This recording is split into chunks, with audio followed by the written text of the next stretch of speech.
Hi, my name is Ken with sledtrack.com, and today we're going to do a video review of the Camso Ice Arrowhead 130, part number 9439H. And this is in the 146 by 15 dimension. This is a brand new offering from Camso this year. It's going to be a great track. This particular, like I said, 146 by 15 has two 342 studs built into these columns or tread profiles.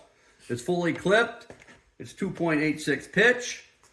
It's also a 2-ply, very durable. Some of you guys might want to stud it, you can. It is a 1.3 lug height. Keep that in mind. That's the 130, Ice Arrowhead 130. It's a 1.3 lug height. This track weighs approximately 48 pounds. The 75% of the studs are facing in a forward direction and 25% are facing in a rearward direction, thus offering great acceleration and great stopping. More so than the older style ice attacks and ripsaws, which would tend to fold. These are optimized for premium traction. For more questions, application questions, sledtrack.com, email, or the phone number there. Don't be afraid to give me a call. Thank you.